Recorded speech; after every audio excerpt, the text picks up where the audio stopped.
Good afternoon. Welcome to part 5 of films of the 70s. I'm not sure exactly how many parts there's going to be, but there is going to be copious parts. I could probably do, hey, Angelina, you are number 1. Enjoy that. Um, so I could probably do an episode for every single year of the 70s. But I'm just going to go at random through until I basically get tired of talking. Hey, Dano, you are number 2. Good to see you. And hey, Ben, good to see you also.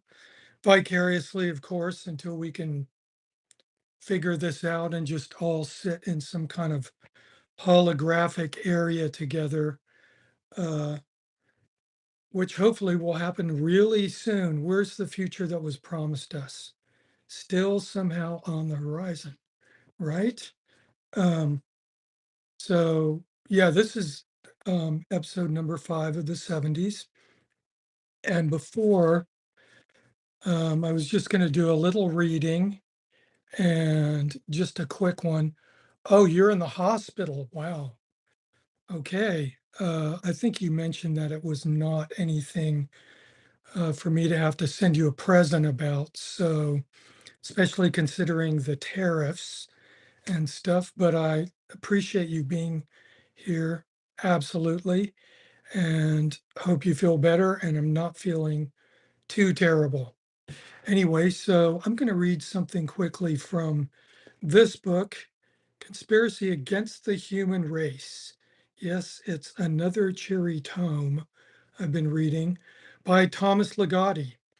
And I don't know, I'm not going to make an assumption that everybody out there knows about Thomas Ligotti.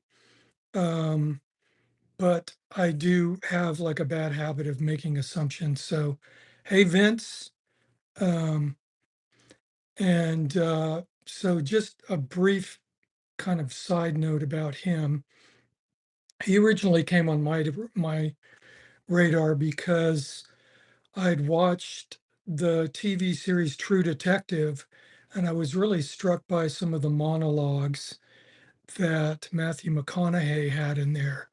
And I was just thinking, this is pretty amazing writing and extremely nihilistic and disturbing and strange for an HBO television show. So I kind of started investigating, and then I found out that there was actually an accusation made against the writer of um, True Detective, where he had borrowed some materials from this very writer, Thomas Ligotti. And Thomas Ligotti is an extremely elusive character. Basically, I'm not even sure if he's done an actual interview with anybody. He's kind of like Thomas Pynchon or somebody like that, completely elusive. And this book, Conspiracy Against the Human Race, was a really difficult book to find for a very long time. And Penguin kindly decided to reissue this, and it's listed under philosophy, which it is.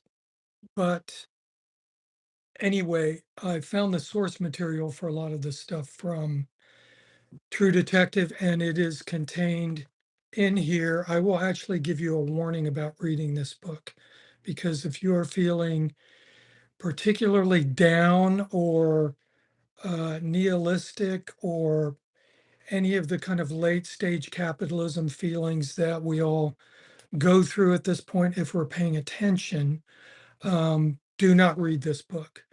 But otherwise, if you're feeling brave and you want to explore some outer regions of serious existential darkness, I recommend this in a heartbeat. And now it is pretty available. And I think you can even run across this and use bookstores because it's not for everybody. So this is loosely related to films because, of course, a couple of the major stars of True Detective Matthew McConaughey and the other guy, what's his name? Somebody's going to help me. He's actually a Texan, so I'm feeling embarrassed. His name's going to pop up. But anyway, they're both movie stars, whoever the other guy is. And he was in Natural Born Killers. Please help me with what his name is. Um, uh, Woody Harrelson. That's right. Thank you, JM.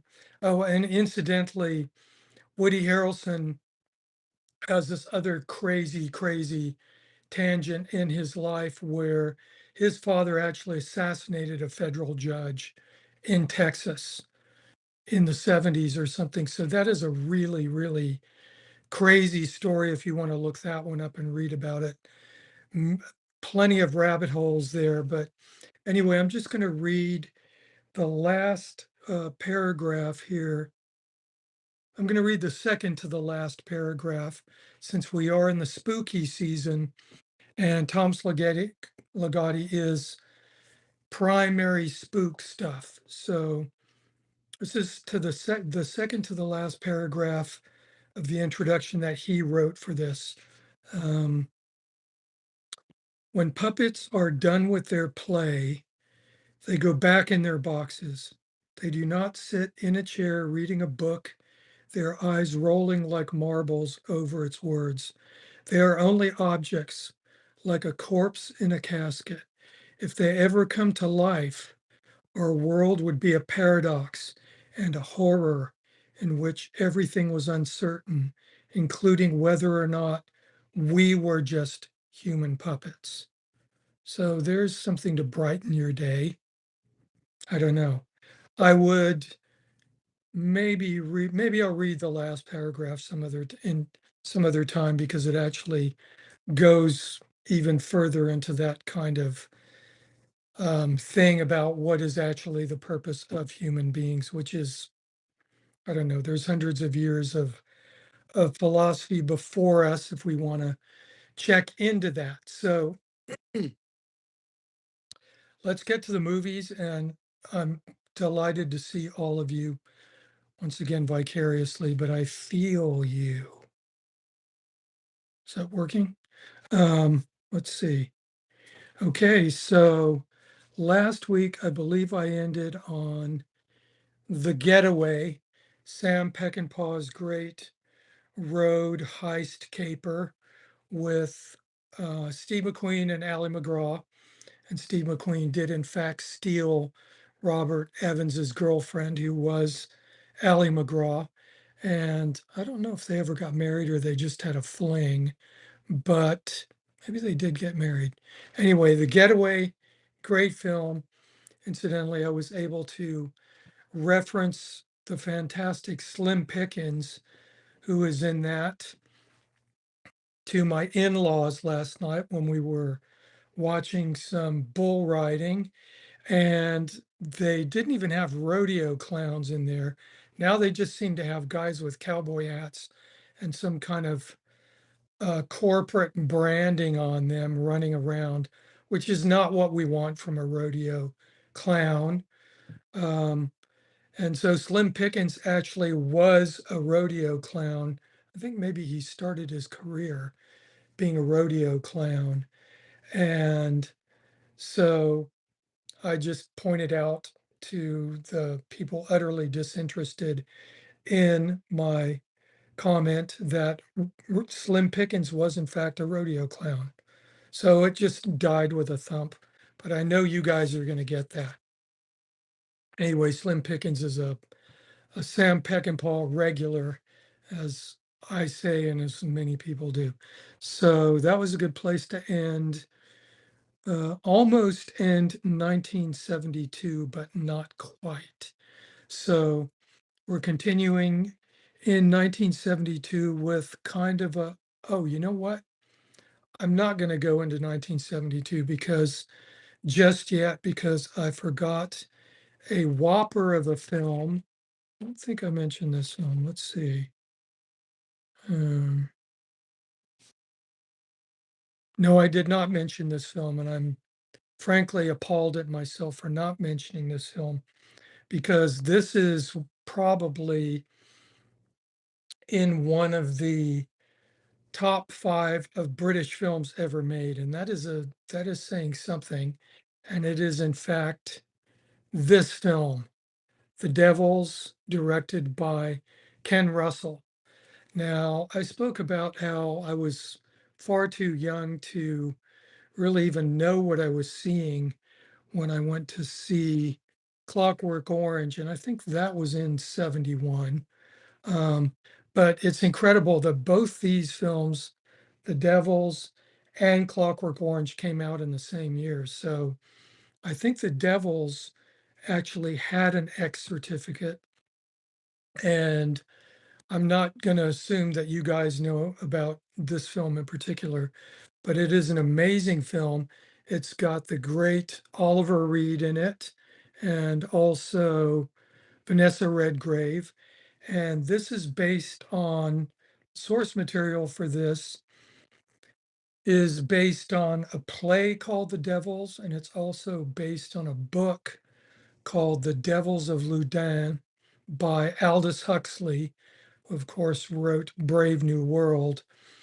And this was based on a real incident or sequence of incidents that happened in the 15th century, basically in the 1600s during the um, persecution of the Protestants by the Catholic hierarchy.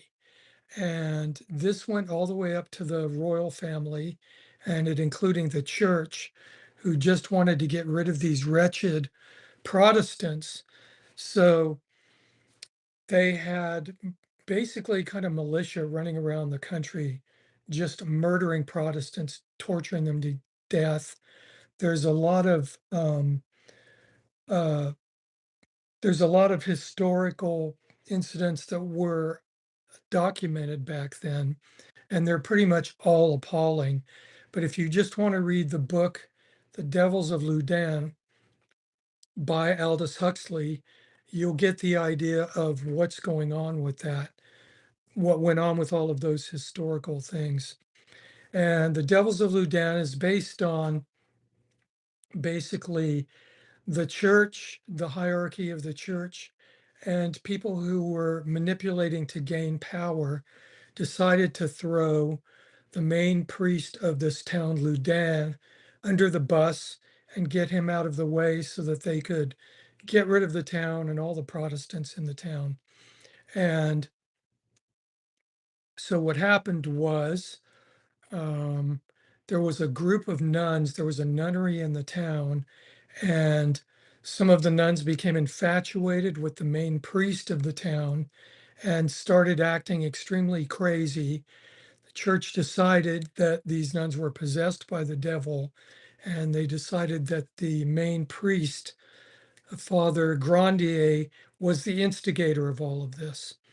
So the Aldous Huxley book is based on a lot of court transcripts which still existed, just like the transcripts of Joan of Arc's trial existed. And of course, the great film, The Passion of Joan of Arc from the 1920s, is based on a lot of that court documentation. But this film is really something else. And I actually just watched it a couple of nights ago, and it's still really something that makes your brain explode. It has moments of humor, moments of extreme violence, extreme deviant spiritual possession. And it's once you have this movie planted in your brains, it will, I believe that this is actually the uncut version here. And this has a great, it's got a bunch of great extras. It's actually, um, this is the one that the BFI, British Film Institute, put out. I'm not sure how long ago. And it came from a print in their archives, I believe. And since then, this is the only kind of full version that you can get. I think there's a Blu-ray that's a knockoff of this, a Spanish one, but this is actually a Region 2 DVD. Looks pretty good for being a DVD. It looks like it's been mastered pretty well, but the great thing about it is it's got um, a second disc with a whole bunch of documentaries on it and interviews, and it's really interesting. But this is a wild movie if you guys haven't seen it, and kind of a difficult one to see. I think this is available here and there. So if you have a multi-region player, you can grab this and play it on there. I've just ordered the Blu-ray knockoff of it, so I'm going to see what that looks like. Um, on the back here, it actually says The Devils is presented in the original UK X certificate version with a host of new and exciting features. So if you want the original version, this is the one to get. And it's quite something. And really, it's I'm not even sure what this movie, what its purpose is, other than to really document the hypocrisy, the political hypocrisy, and of course the hypocrisy of the church at the time, and basically people in power and stuff. So yeah, this is I'm not sure if this is streaming anywhere or anything, but this is a film that is really long overdue for some kind of a 4K remastering, and maybe Criterion could do it or somebody like that. It seems like maybe it might be a rights issue, but I'm going to say that this is Ken Russell's greatest film also, if you're a Ken Russell fan. And I mean, this is really just an amazing thing, and just it's got Fellini-esque moments in it, and it's got great historical stuff.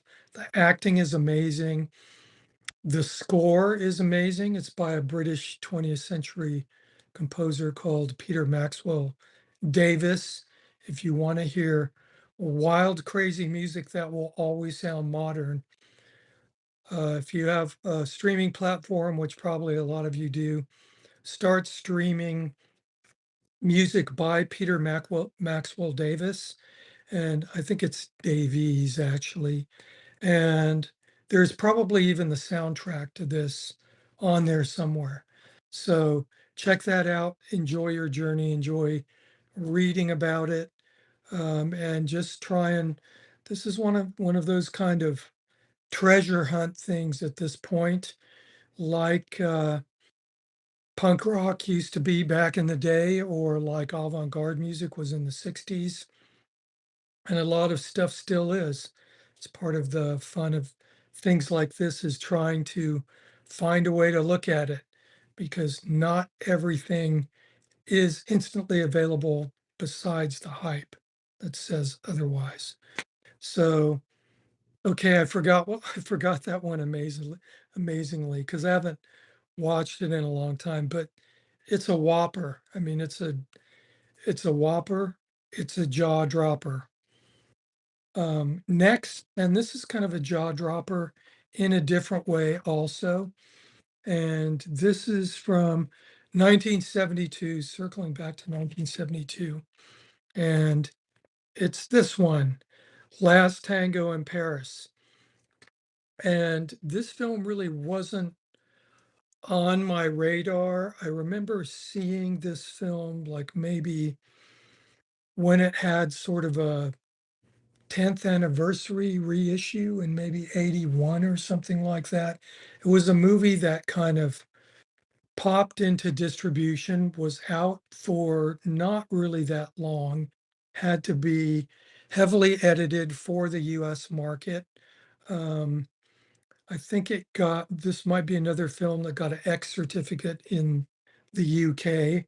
Definitely an R-rated film, and not because of inherent violence. This is one of those films where the sexuality of it is deemed too much. And really, the sexuality is not really too much. And really, the sexuality is affection based sexuality, despite what you might have read elsewhere about this film. There might have been some misunderstanding or some trickery involved or some kind of, I'm not even sure how to explain it, but things came out much later about this film that were unsavory. I wasn't on the set of this film. I don't know the people who made the film. I'm not going to have an opinion about it other than saying that it's a great film. And if you're an adult and you've had adult relationships, you will realize and will know, and hopefully will have learned from those relationships. Personally, in my life, I have looked at relationships as part of life's greatest lessons, and they're lessons that you can teach yourself, not to opine on this much, but no matter the relationship, even if it's a really wretched one, you can still learn from that and you can be your own teacher and you can not once you get over the reactive and the emotional nature of whatever it was, you can start to actually analyze your own position in it, the mistakes that you made, the projection that you might have made onto an unwitting person, expecting something else. So happy Sunday, Don Joe. It's good to have you here. So this is a film much like that. And I think this is another one of those films, like previous ones that I've mentioned, where you need to get a few miles under your belt and actually gain some of life's wisdom before you can even really comprehend some of the stuff that is going on in some of these films. And it's good to also pause and remember that a lot of people who are making these films, as a matter of fact, especially these films in the 70s and 60s and previous to that, were people that had great amounts of life experience under their belts. So when you're talking about a person like Marlon Brando in 1971, I mean, this is a guy who's gone through everything that you could possibly go through as an actor, from being the initial darling, the kind of game changer for acting, and becoming a really the biggest movie star in the world, and then walking away from that and going, I think I'm gonna go like take a left turn here and try some other stuff. There's always been things scattered throughout his earlier career that were considered kind of risk-taking moves, but very much from the beginning, he's been an interesting actor, and he's made obviously mistakes in his career and done some really weird stuff, but it's nothing less than what we would expect from Marlon Brando. And his interviews are always great to listen to. There's some great interviews out there on YouTube of him on a variety of talk shows. And there's great written interviews. And then, of course, there's the fantastic autobiography that he wrote um, called Songs My Mother Taught Me. This is a fantastic autobiography. It's not ghost written. He actually wrote it. It's really just hilarious and heartfelt, and you get to read about where he comes from, how he arrived at a lot of decisions that he made artistically, what was important to him. And if you read Songs My Mother Taught Me, you'll come out of it with absolutely an elevated impression of Marlon Brando. And So Last Tango in Paris, when I saw it upon its reissue in 1980 or something, uh, I hadn't really seen it before that, I don't think, because once again, I'm not sure if I ever rented a VHS of it. I just wasn't really that interested in the movie. It just kind of seemed like, middle-aged man is in Paris. He's American. I don't even know why he's there, what's going on. So it wasn't really hitting any of my buttons to make me be able to latch onto it. And I felt that it was really kind of an existentialist film about an older man in crisis, which it is. But once again, at that time, I don't know, maybe I was 20 something, and I certainly did not have the life's experience that Marlon Brando or the character he was playing had at that time. Um, but it's a really great movie, and of course, when I saw it much later, I started watching this film again um, after I'd had a divorce, after I'd basically lost everything as a result of that divorce. And I started revisiting some of these older films. And I think what happened was I'd gotten some songs my mother taught me out of the library and read it. And that made me want to go back to Last Tango in Paris. And I think there's even a, a, a something that Marlon Brando says in there where he kind of his sort of impression of it is almost throwaway, where he goes, "Yeah, and so I got this offer to make this movie. I went to Paris. I made the movie. It was kind of weird. I don't really know what it was about, but whatever."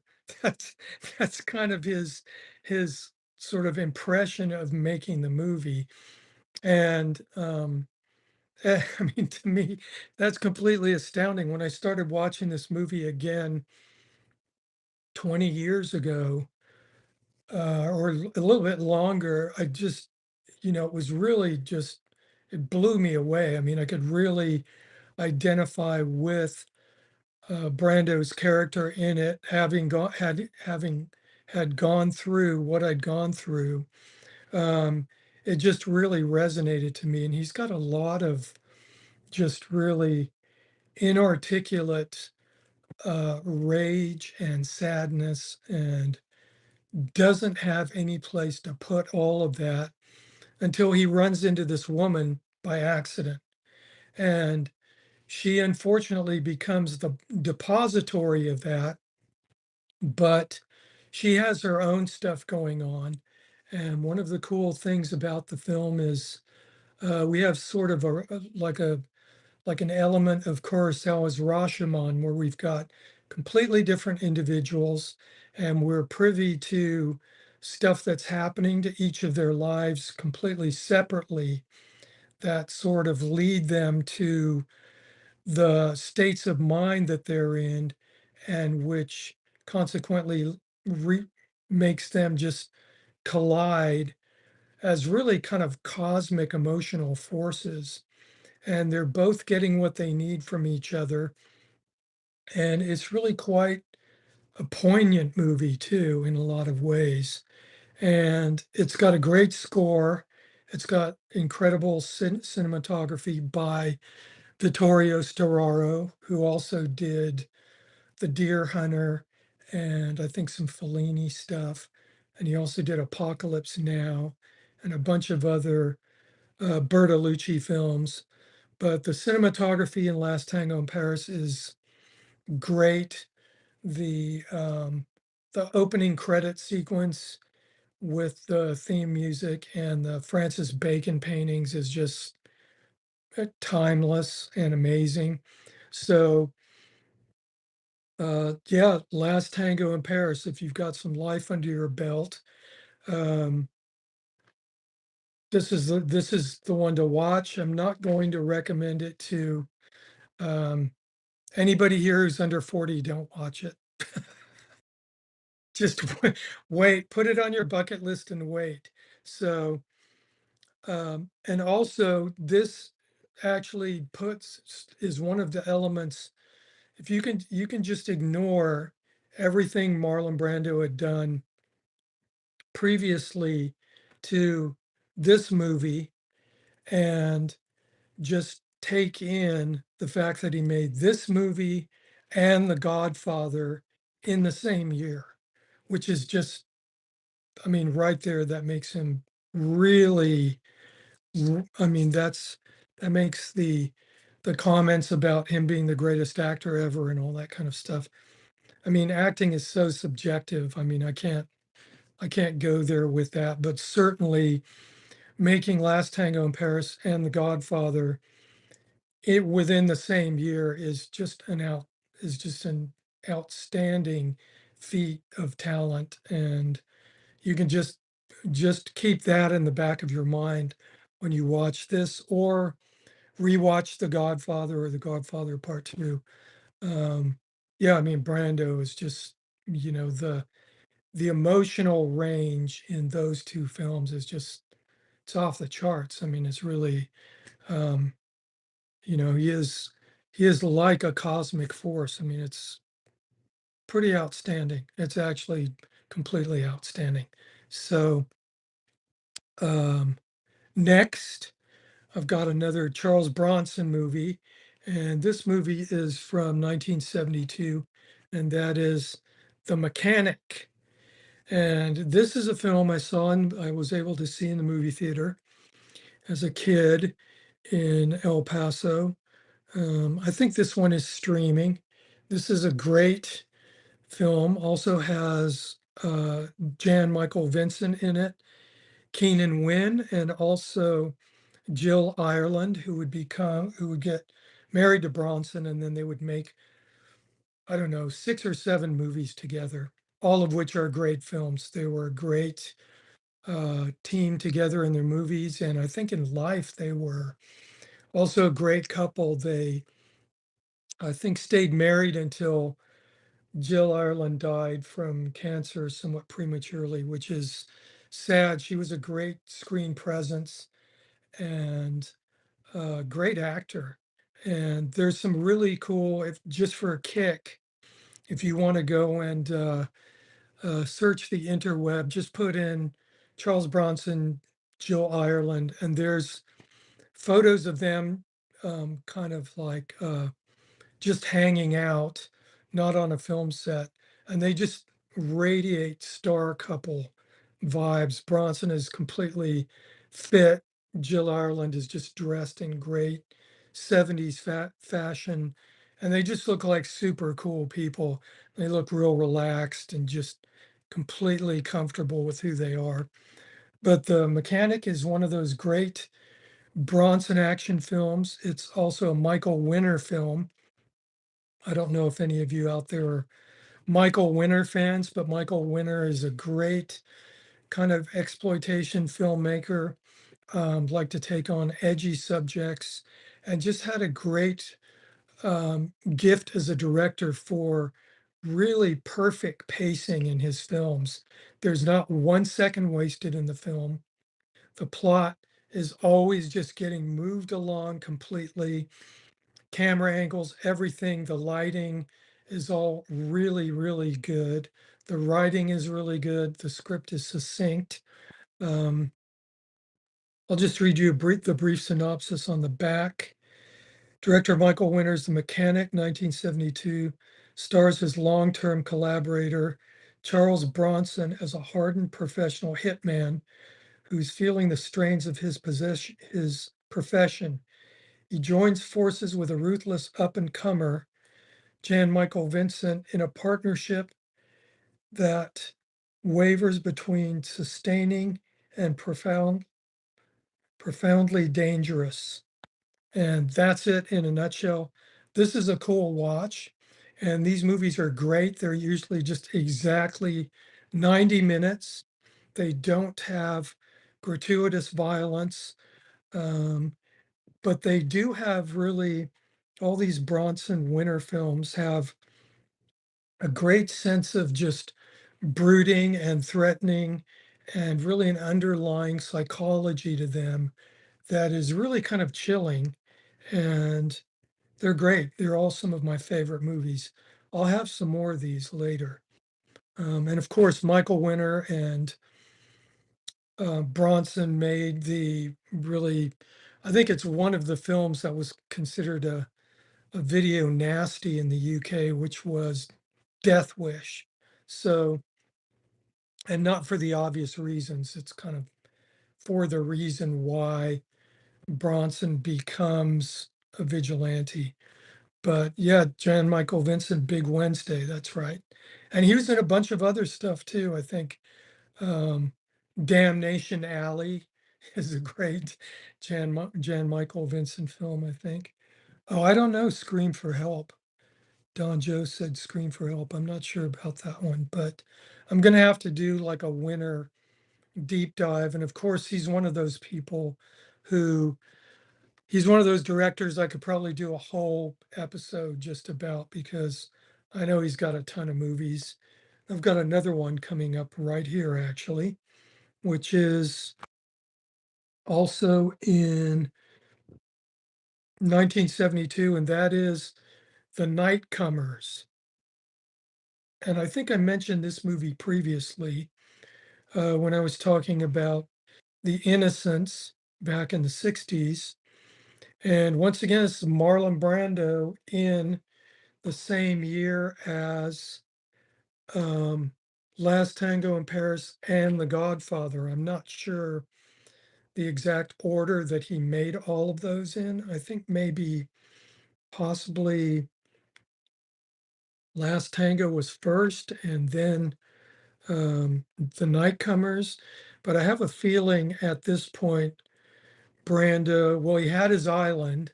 And I think at this point, he was basically just saying yes to everything that came his way. He wasn't really being that picky and just needed cash because I guess when you have an island, it's kind of an expensive proposition. I'm not sure. I'd like to have, maybe we could send a message out to Johnny Depp and see how that works, or somebody else who had a famous island. I think we'd have to use a Ouija board. Actually, no, I don't want to get a hold of him. So this is great. I'll read the synopsis quickly. Two children, one adults, two children, two adults, one unspeakable crime. Captivating and disturbing, this highly intense psychological drama with its haunting, twisted notion of sexuality puts a new spin on the characters from Henry James' celebrated ghost story, The Turn of the Screw. So that's where it comes from. That's where The Innocents came from also. Marlon Brando, The Appaloosa, Missouri Breaks, also great Brando films, stars as Quint, a gardener who powerfully impacts the lives of young orphans Miles and Flora, who are left in the care of their governess, Stephanie Beecham, and housekeeper. So that's what happens. And none of it is good. It's got the great Harry Andrews in it also, fantastic British character actor. Michael Winner and Brando, and yeah, those are the main people in it. And this is a great watch. Creepy. Marlon Brando is a really creepy person in it. He's a creepy gardener, groundskeeper, and this is a weird watch also. And I think Brando went all in on this, and it'd be interesting to know if this came first or if Last Tango in Paris came first, because there are certainly elements that are overlapping within it, but oh, it's an 80s winter film. Okay, thank you, Scream for Help. I'm going to check that one out, actually. Absolutely, because I love Michael Winter. Let's see. How old fashioned am I writing stuff down? I need to because the brain is one day I won't even be here knowing what I'm doing, or be here knowing what I'm doing, or I don't know, some variation on that. Next, in 1973, Blacula. So this is a great, if you're a fan of the Blacula films, which I am, I loved both of them when they came out. I thought it was one of the coolest things I'd ever seen, the original Blacula. And I remember coming out of it with my friend John, and we were going, "Can you believe that? That's the most amazing thing."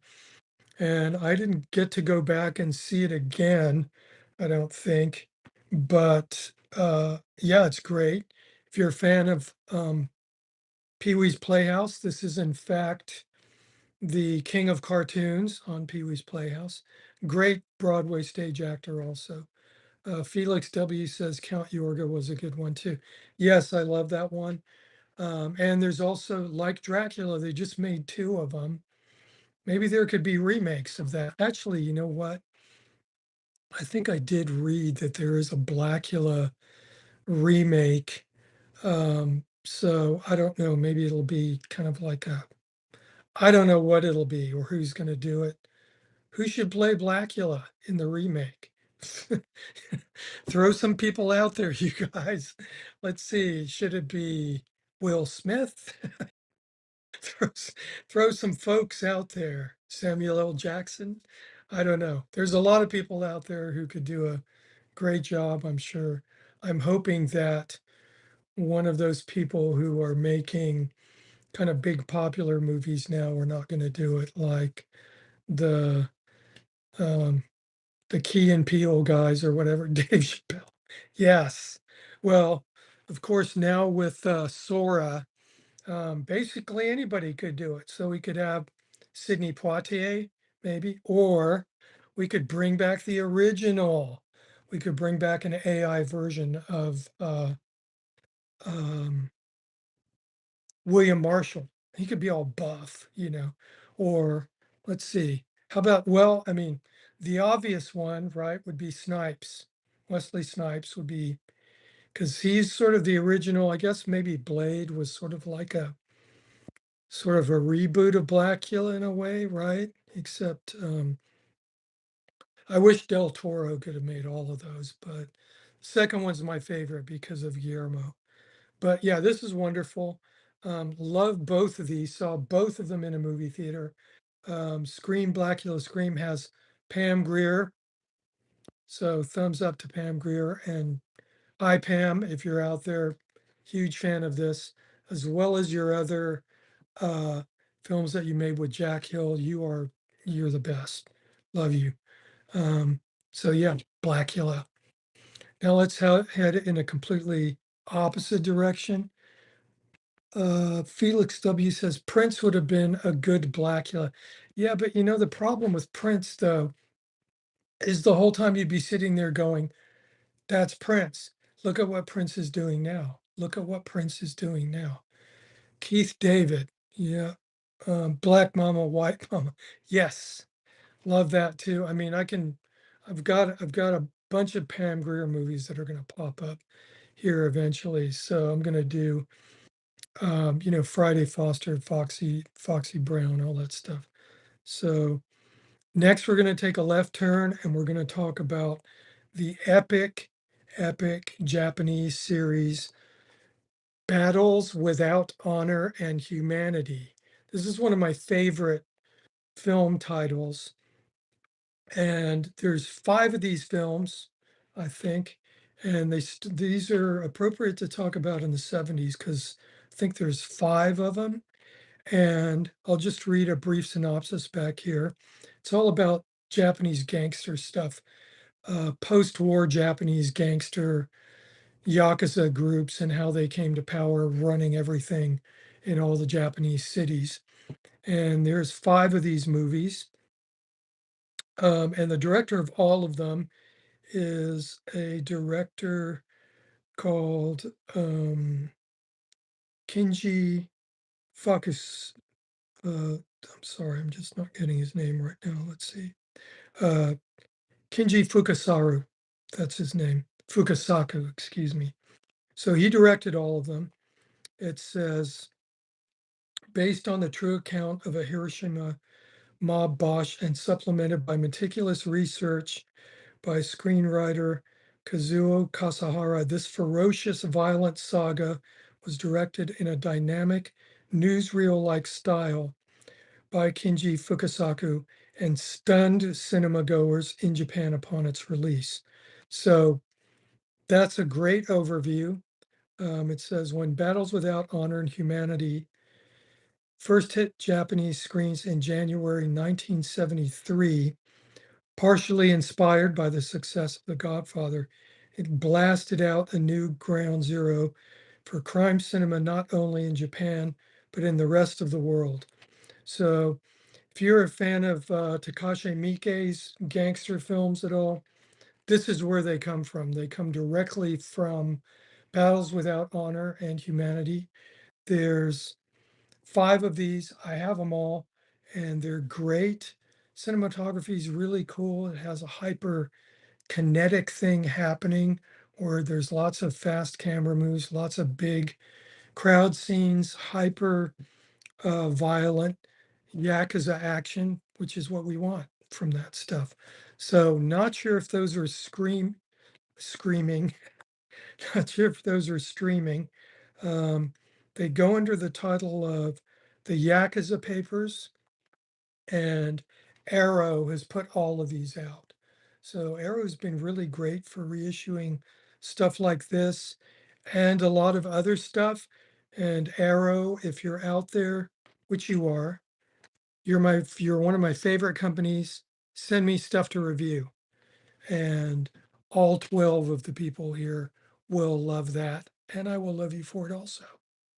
So let's see. Oh, speaking of Arrow, um, and we're still in 1973, and we have Dillinger. And this is a great film directed by John Milius, kind of riffing on Sam Peckinpah. And I'll just read you the short synopsis on the back. This is once again filled with some of my favorite actors: Ben Johnson, um, Warren Oates, Cloris Leachman. The runaway success of Bonnie and Clyde in 1967 proved massively influential, made stars of Faye Dunaway and Warren Beatty, introduced a new form of violence to the movies that inspired a stream of imitators, including Bloody Mama, I spoke about that movie, and Scorsese's Boxcar Bertha.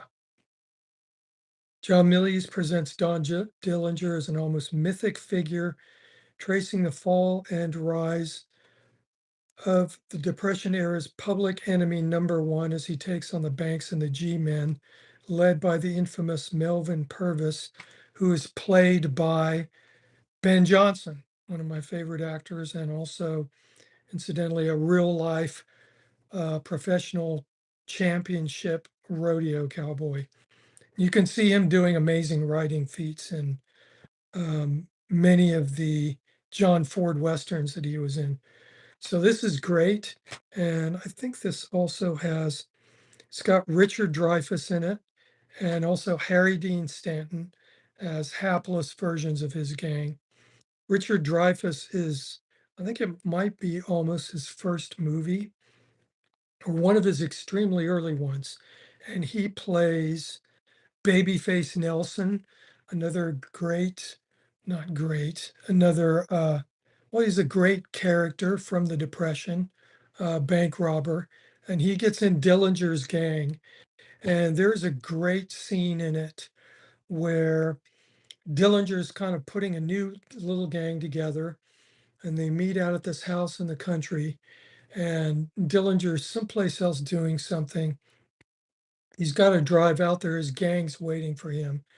And Babyface Nelson is kind of making these boasts about how, yeah, Dillinger might think he's a boss, but I know who's the boss, and that's me. And we're going to see exactly how that works out. Of course, the rest of the people in the gang are kind of sitting there going, okay, yeah, we're going to see how it works out. Dillinger shows up and he just you know, he just deals with babyface Nelson, and it's just one of the great.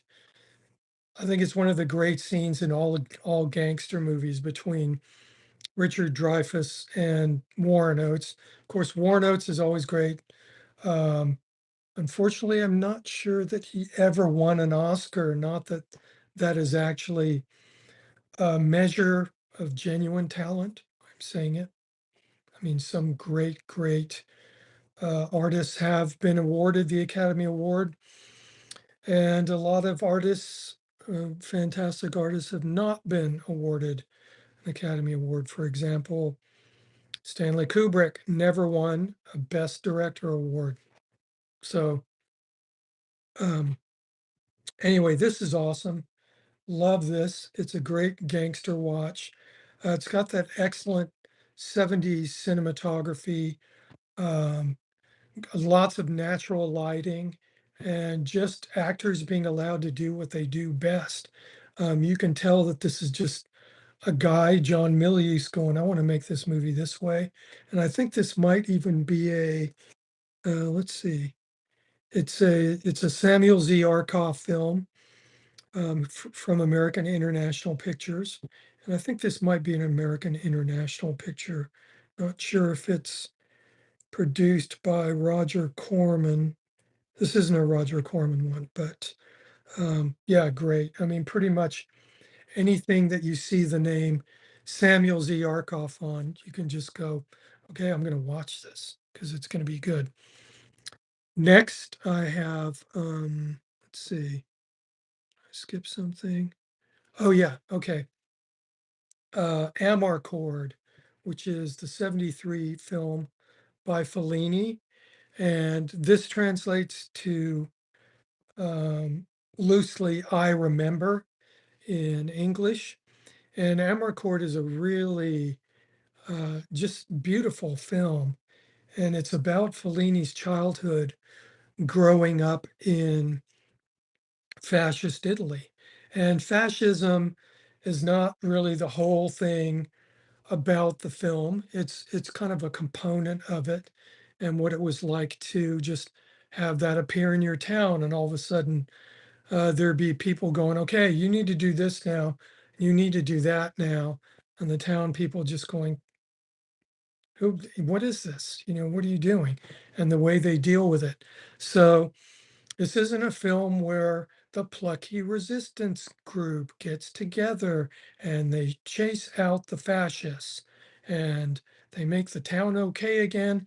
And then life goes back to normal. This is just kind of fascism is just an element in this town. And of course, if you've read anything about real fascism, probably get flagged by using the word for more than once and not explaining it. Well, I'm going to explain it very, very briefly.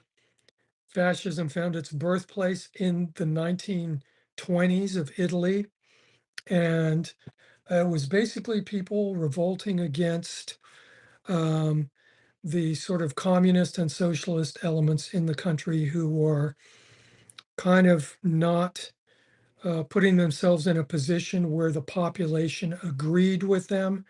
And so the fascists, in their early iteration, started taking advantage of that kind of gap of support that the communists and socialists had, and started trying to basically groom that vacuum towards attracting the people that didn't want to be communist and socialist. And so communism and socialism in Italy were viable political parties at the time. The unions were extremely strong. I'm not going to give you a history lesson about this, but that is one of the elements in Amarcord. And the way that it's dealt with is really sensitively, kind of really sensitive, also comedic, and also dismissive, and also kind of weirdly, oddly reverent in a way. I'm not saying everybody in the town was all pro-fascist, but it just shows the complexity of when you have an entire group of people living in a little provincial town. there's going to be somebody who likes, there's going to be some part of the population that likes every single element of what is going on. So that's basically the scenario for that. And it's just based on um, Fellini's childhood, once again, in the town that he lived in, and all of the people in the town, all of the characters. And it's a really, really cool film. I mean, there's elements, there's really a lot of hilarity in this too. And just the home life that gets shown of the character, Fellini as a boy, his home life, with his mother and father and the grandfather that lives with them and the uncle that lives with them and the brothers, is just some of the greatest things in cinema. I mean, there's a dinner scene that is just unbelievably hilarious, and is kind of a caricature of the way Italians eat. I'm not going to say all Italians eat this way. I've eaten with quite a few Italians, so there's sort of a heightened element that's happening, and it can go in any particular direction, which is very charming and a great kind of aspect of just Italy in general. Once again, not all Italians are like this, but from my experience, some of them can be. But Amarcord is a beautiful film. Nito wrote a music. Not sure who did the cinematography, if it was Storaro or not. Maybe not. Um, but wonderful film, heartfelt, and really just a slice of life about basically the childhood of Fellini. And really cool. I recommend absolutely watching it if you've never watched it. I've got the Fellini box set from Criterion, and if you guys are uh, people who take advantage of the Criterion sales that happen, the box sets are great things to pick up because you get them for half price. Felix W says, "Bless the beast and the children." Yes, yeah, that's another one of those kind of under the radar films like Soldier Blue, which are more or less kind of metaphors for everything that was going on with the protests with the Vietnam War. And it kind of just what was actually going on in the Vietnam War, finally kind of bubbling beyond legacy media at the time. Remember, at the time, there was only ABC, CBS, NBC. That was where you got your news from, or maybe you read like the Village Voice, or you read various local papers in San Francisco or Los Angeles. You could get some kind of, you could read people like Hunter S. Thompson, who were starting to write about reality and going, wait a minute. And then, of course, the Pentagon Papers came out. Daniel Ellsberg published the Pentagon Papers, was basically threatened with life in prison for doing so. And all he was doing was exposing the reality of the war there. And of course, if you're more interested in that, I'm kind of a student of history. If you want to do it the easy way, you can just watch the Ken Burns Vietnam War series, which will blow your mind and is a great, more or less simplified overview of how it began, what happened during with it, and where it went to, and the aftermath of it. So definitely a challenging watch, an emotional watch, and a really good one. So that's a TV recommendation. But anyway, yes, Bless the Beast and the Children kind of came out of that sort of ethos, more or less kind of, I think that was kind of an independent film, maybe that got distributed by a large studio, but the 70s were the times when the big studios were starting to splinter, starting to fragment a little bit. So it's a pretty interesting time in movies. Um, okay, next one after Dillinger is Theater of Blood. And incidentally, I'm using these as props and also just to help me because I'm finding it. I've watched some of the previous live streams of this and I have a vague tendency to just kind of drift off. Might be my age or just how my brain fires from one thing to the other. But hope you guys find this useful. You can always go, yes, I do. At any rate, I do own a lot of these movies. So this one's a great one. A Vincent Price film, and it also has Diana Rigg in it. Don't know if any of you people are Diana Rigg fans. I am a huge one, having watched The Avengers on British television when I was younger and used to vacation there. But this has a great premise. Um, the great Vincent Price is in here in a both madcap and touching role. He plays a Shakespearean actor determined to wreak vengeance on the critics who fail to appreciate his genius, killing them in a series of set piece murders based on scenes from Shakespeare.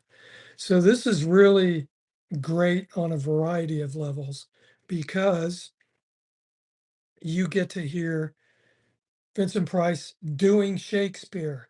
And he's also got a couple of layers to his Shakespeare because he's playing, I think the character that he plays is called Edward Lionheart. And Edward Lionheart is an old school hammy actor, almost kind of like a actor left over from the 20s or the 30s or something, who tread the boards doing Shakespeare in the most just flagrant, obvious, hammy way. And I like his Shakespeare, especially when he does Lear, and I think he does Macbeth also, and maybe Coriolanus. And this is worth watching just so you can see Vincent Price do a hammy version of Shakespeare. And I'm not sure if he was actually in some films of Shakespeare in the 50s. I'm thinking maybe he was, but I'm not sure. I'm going to have to research that and find out about it. But this is a great one. And of course, since we're getting into our Halloweeny season, these kind of films like this are really cool. Theater of Blood, the Nightcomers, the Devils. The Devils is not really Halloweeny, but the Nightcomers kind of is, and kind of like how ghosts are born. Certainly, The Innocents is, but I've got some other Halloweeny ones coming up. I think maybe not. Who knows? I don't know. Next one, also a 1973 film. And these years are amazing to me because now when movies come out, you see the movies start to be advanced, or you look at movies coming out in 2025.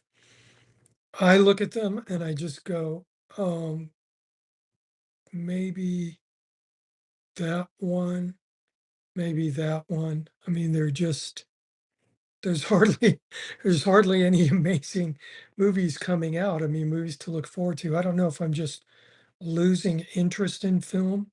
Obviously, I have been saturated with film as an art form.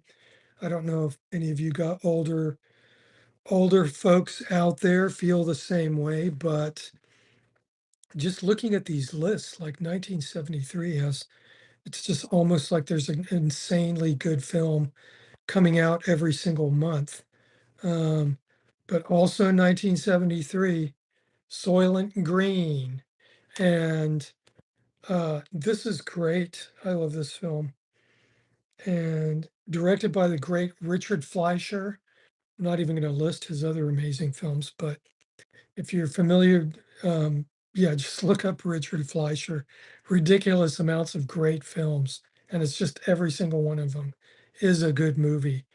Not a clam in the whole bunch, but Heston, this is I think this is the end of his great sci-fi trilogy, which includes um, Planet of the Apes, Omega Man, and Soylent Green. I don't know if you guys have seen Soylent Green. I'm not going to make an assumption that you have, but you need to. And remember, Tuesday is Soylent Green Day. So Tuesday is the day when you can get your Soylent Green. Um, Soylent Green is a landmark science fiction film, a riveting entertainment, and a cautionary tale that holds a mirror to a tomorrow rife with an ecological disaster. So this is awesome. I love this film. It has the great Edward G. Robinson in it, in his last film ever. If you're an Edward G. Robinson film fan, this completes the circle. And his role in this film is really a great, poignant role. And it's a really great note for him to go out on, especially if you know about his life. There was a lot of ups and downs, and there was a huge down as a result of his own behavior, which is not anything salacious. It um, wasn't like a Me Too thing or anything.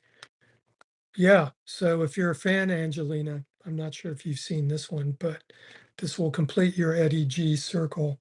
I'm assuming that you probably have seen it, but um, yeah, it's great, and he has a really understated role, and really has some lines in it that are kind of, what if lines.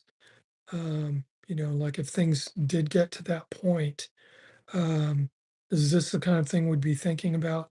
And also just in times of privation.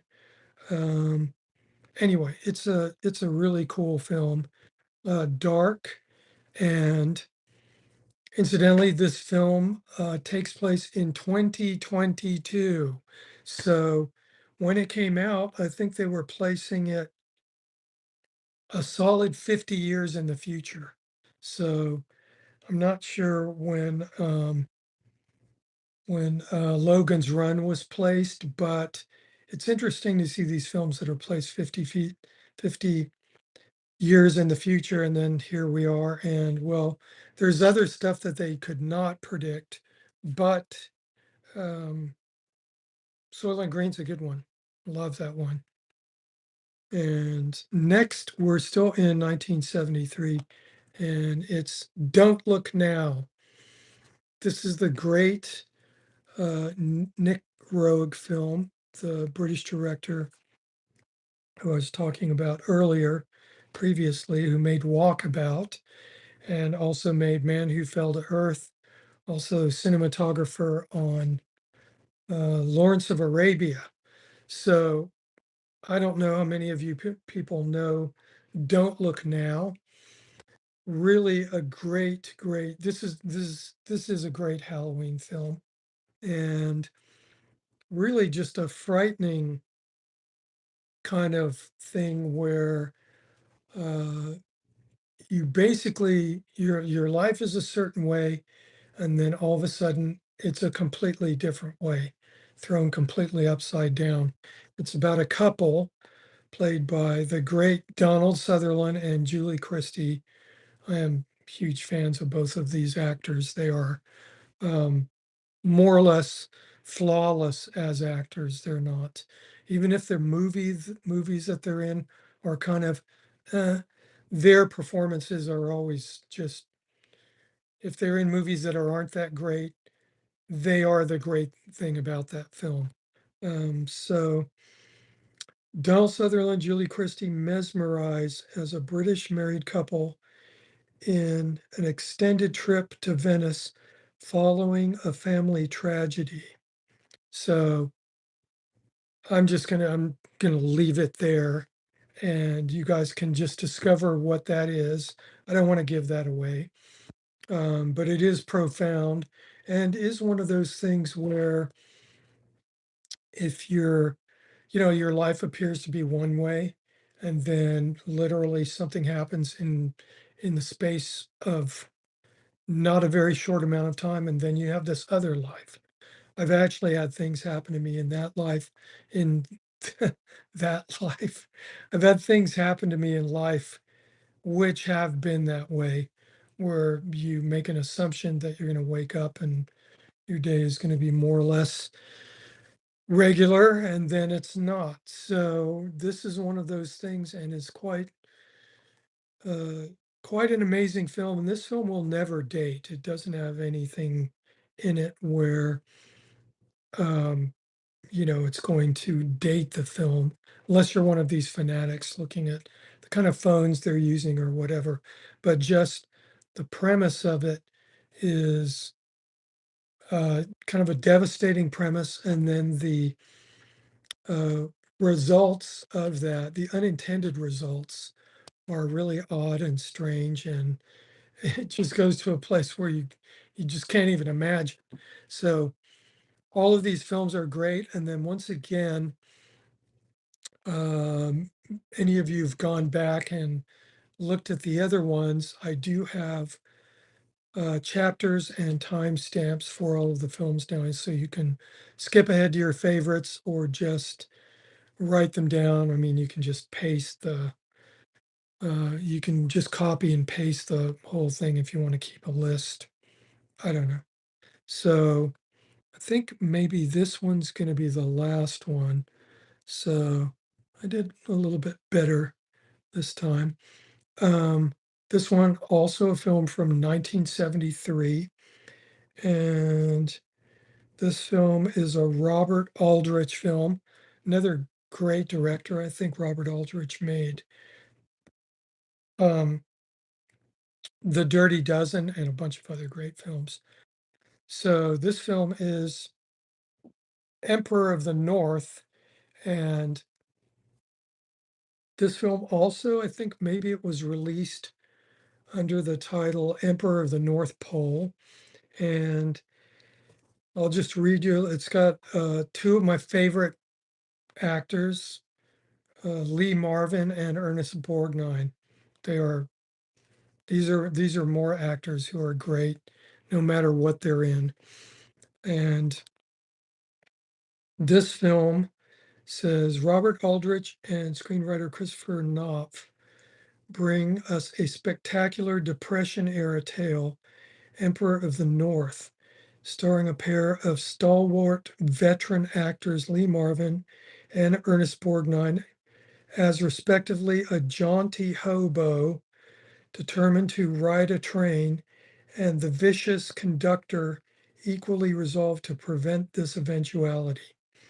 So I wouldn't actually, this is kind of a liberty on the back. I wouldn't actually call Lee Marvin in any way a jaunty figure in this. Um, I mean, he has a chain around his neck. So this is what you're in for when you watch this. And they're actually on top of trains. They're not in a studio with a screen behind them going, "Whoa, watch out." These guys are on top of trains. And it's pretty amazing. It's got Keith Carradine in one of his earlier films. And this is a really cool film. I loved this one when it came out. Saw it in a theater, and it's the the whole idea of it, of basically there just being this group of dehoused people. Are they called dehoused now? Homeless. You can't say homeless. Um, anyway, they're hobos. It's the Depression.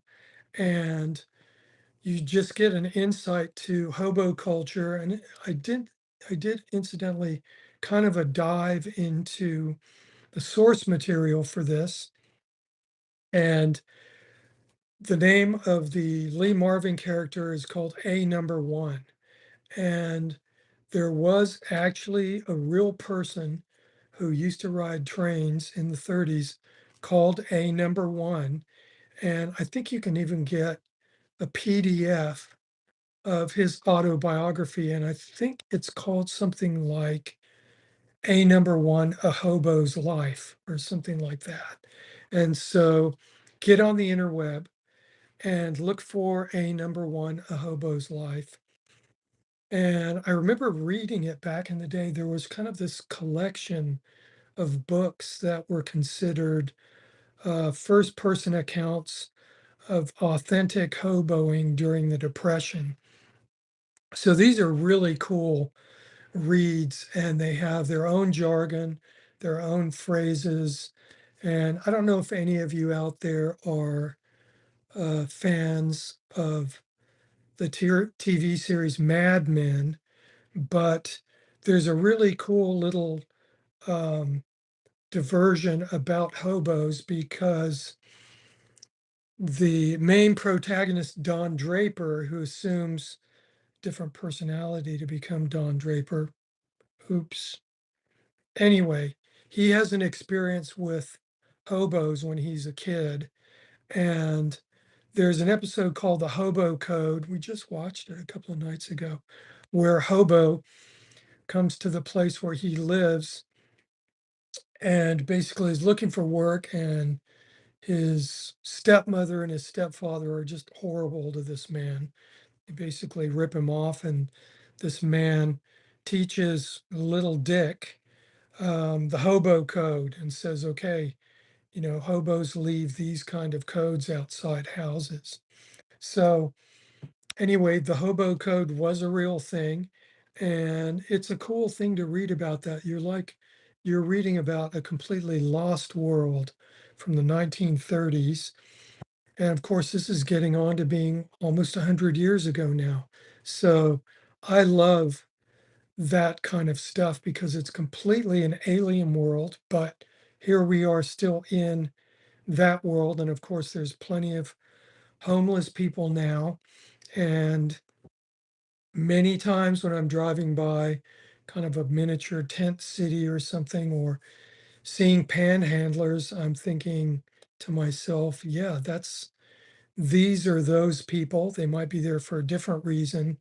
Obviously, we are not in the midst of a Great Depression, but things are um, they're getting a little weird out there, and this tariff stuff is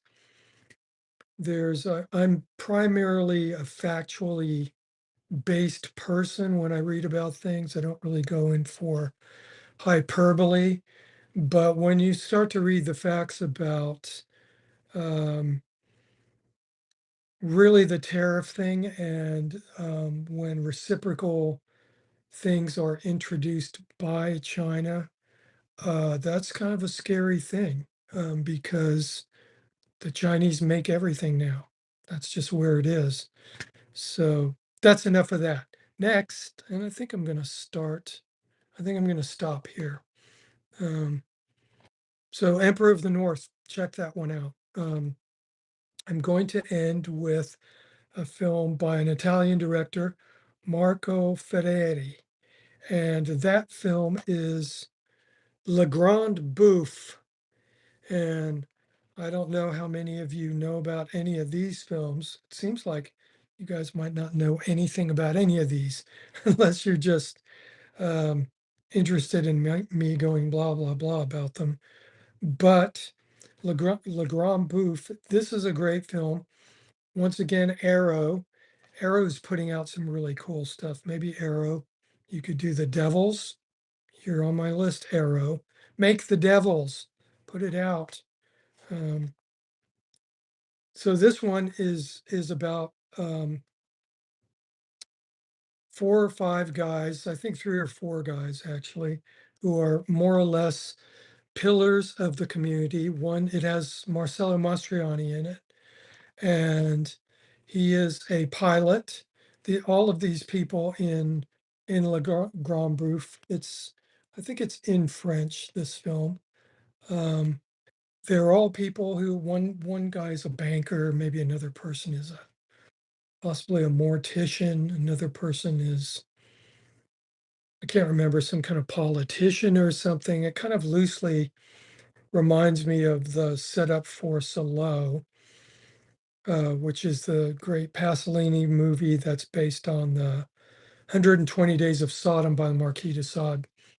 Uh, so four friends who are, established and well connected and affluent people decide that one of them has a nice kind of palatial manor in a suburb of Paris. They decide to all just meet there and eat themselves to death. And that's what they're going to do. And that is what they do. And it's really a great film if you're a gourmand. It's frankly a little bit uh, kind of gross. I mean, like when you've had enough to eat and you get into the Mr. Creosote stage in Python's Meaning of Life, maybe a Thanksgiving dinner, something like that, and people are going, "Oh, you have to try this. Oh, you have to try that." And as Mr. Creosote does, "Oh, I can't eat that. I'll explode." Anyway, there's no exploding men in this, but it's just kind of their journey, their our journey. They could make another film called Our Journey, and it would be this sort of thing and take place in where Beverly Hills or somewhere like that. I don't know. Bel Air, that's where it would take place, or possibly um, Kensington in London, I would say. Anyway, fantastic film, great cinematography. They've all got real food in there, and they invite some friends in to have fun with them also. And even the friends that they invite in are just going, okay, we're done. That's enough now. You guys on your merry way. Even the people, the debauched people they bring in are kind of going, I think we're going to move along now. Whereas in Desaad, they are all in because they basically, um, I think they lock themselves in there or something. Or they blow up the bridge that has access to the Chateau de Crilly or whatever it's called. Um, it's not that, maybe it's the Chateau d'If, I think. Anyway, this is a good watch and interesting and a very cool movie and worth grabbing if you like to collect this. Not sure if any of these are streaming, and so forgive that. But once again, a few people are Letterbox members. You can plug anything into Letterbox and it will tell you the availability of this stuff. I think that most of these are in print. Some of these were Twilight Time um, issues. And of course, Twilight Time has gone out of business, unfortunately, because they were doing great stuff. They might have rebooted. I'm not really sure about that. So once again, please remember to like and subscribe. It helps me get into film review algorithms. And also I'm going to talk about, not going to talk about it now, but there was actually a time in the early 2000s when I was literally a film reviewer, a film critic in print. And I will describe to you what happened with that. Some of you who are more familiar with things that I've done might already know about that. I wrote for a paper in the early 2000s and did actually review current films. I got given a movie ticket and I had to go there and watch the movie and then write a review of it, which I did. And so I might even read some of those critiques. They're not very long. I'd hardly consider myself in the Vincent Canby or Pauline Kael or Roger Ebert category, but I did enjoy going to the movies. I do enjoy movies, and I do, well, I'm not going completely into depth about a lot of these. I throw my opinions out there, and maybe one day I'll even start to do more in-depth movie reviews once I get through all of my favorites. Uh, so once again, remember there's links there. You guys can. I now have a PayPal.me um, page, so you guys can go directly there. You can throw me a little cash to buy a donut or a cup of coffee, or maybe a chef's tasting menu if you're feeling extra generous. My Bandcamp uh, link is there where you can go and actually stream my latest work that I was working on for 6 months of this year called Anthropocene, the first analog synthesizer piece I've made in decades. I will probably make more of those, and it's worth it to listen to as just an ambient piece. And you can also support me by downloading that there. And then also here on YouTube, I have Anthropocene up, and you can just stream it there with a nice little weird oozy generated thing to help you through it. I recommend it as ambient music and maybe some other stuff. I don't know. It's up to you. Headphones are great. And then also, you can actually buy me a coffee. And remember, once again, to like and subscribe. And thank you guys. And unfortunately, my lovely wife will not be here today to say hello since she is out wrangling her parental units. So thank you guys. Great to see you. Have an excellent week. And I will see you next week for part 6. Sayonara.